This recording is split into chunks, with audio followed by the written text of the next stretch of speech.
I'm always like, I've always been, I feel like, intuitive. And for the longest time, it was something where it was like nobody else was into any of this stuff. Like, I was always like surrounded around people that were nowhere near like spiritual or whatever. They might be religious, but not doing like the things that I like to do or the things I like to learn about. And so I feel like for a long time, since I was like 18, off and on, I've been like open to having open contact with spirit guides, and it's just not happened in the way that I would be looking for it to happen, basically. So a lot of the time, if I'm going to have anything come through, it is when I'm in meditation, when I'm dreaming and like astral traveling, whatever. I do have that.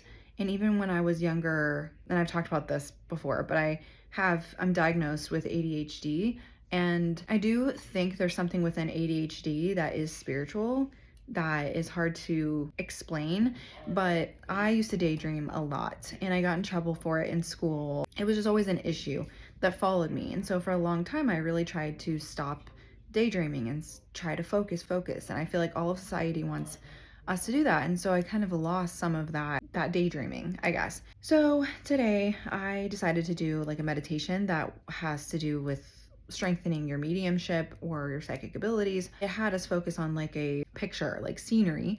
And so I pictured like a meadow with like mountains in between, and then like water or like an ocean on the other side. And then the lady on the meditation, was like talking about how like, say, repeat these things, this is your anchor, like always go back to this place, wait for things to come through. And of course, I'm just like sitting here waiting and nothing's coming through.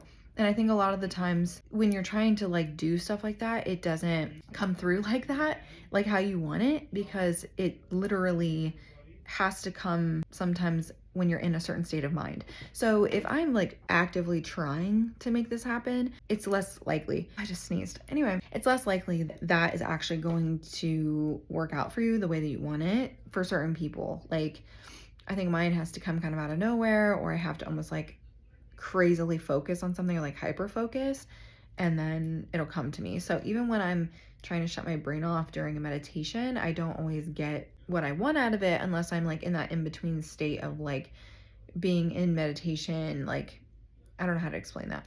Anyway, but really what I'm trying to say is that so many of us, I think, want that. We want to talk to our spirit guides and see visions and have clairvoyance and just like all this stuff. And sometimes it just doesn't happen that way. And I decided to ask tarot, like pull some tarot cards, ask questions, and elaborate on this a little bit more. But my first question was, what do I already know but don't trust? I got the 9 of Pentacles. And I think it's funny because yesterday's message was like inner authority, inner like whatever. And then today with the 9 of Pentacles, it's like kind of telling me that I'm already connected enough. My material success or things with that comes from solitude and knowing that I already am connected. I already have these abilities and stuff. And so when we talked yesterday about forcing confidence in something, that's kind of like what I pretty much just did. Like when I was trying to do this meditation and get something to come through and it didn't, like I was forcing this confidence around this thing that like, no, I can do this and I'm going to do this today. But I think sometimes it's really about knowing that like there is so much success in solitude of just being with yourself and not putting any expectations onto things and allowing thoughts and things to flow through you without the expectation. Sometimes if I am like in the meditation, it's asking me to visualize something and allow things to come through. It's harder that way for me because there is a specific outcome I'm looking for. But if I'm sitting here with myself and I think about things, then that's when some of those thoughts flow through of things that like I wasn't even planning of thinking about.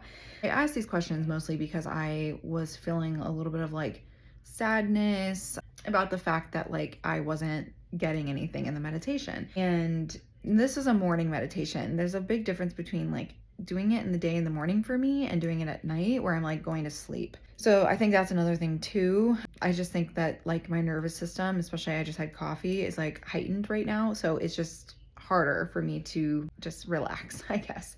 So the second question I asked is, what part of me is asking to be listened to? And I got the 8 of Cups, which I looked at as like emotional loneliness in a way, but it's really telling me to like abandon this comparison.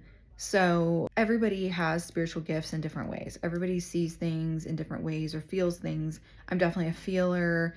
I've tried to start listening to my body more, all of that. When I daydream, or when I would daydream more, I would consider those now like visions. If you have ADHD, especially inattentive, where you're just like, you're not necessarily hyperactive, but you're definitely like having a hard time focusing, pay attention more. I wish I would have when I was younger, but like pay attention more to what comes through. I think it was Albert Einstein had done, he used to meditate, I guess you would call it. And he would put a candle on the table and then watch the flame like flicker, like dance on the ceiling. And he would almost go into this like trance. And so I think if we're focused on something for a period of time, and then we not putting an expectation on it, and like not trying to think of thoughts or forcing thoughts, if you just stare at something and allow that to come through, I think that there could be so much there that is being spoken to us that we don't even realize. So that's just kind of like something I might try eventually, just to allow myself to kind of go into that daydream. But I don't know, anybody else feeling like this? There's just I think sometimes we feel a little sad when, especially if you are spiritual and this stuff really excites you and you want to dive deeper into it and you want to expand into it. It gets really sad when you feel like you're not doing the same thing that other people are doing in their spiritual journey. So I guess this is just your reminder that there is no perfect spiritual person. And if other people make you feel inadequate for your spirituality, or they are putting themselves on a totem pole because they actually have these gifts that maybe I don't, or that they have more gifts than other people, then that's a huge red flag. Don't follow those people. Don't listen to those people. It's really about understanding that everything is about love and peace and your inner authority, and trusting that and allowing things to come through without force. And when you do have those things come through, you don't brag about it. You accept it with gratitude and you move on. So I don't know. I hope this helps somebody.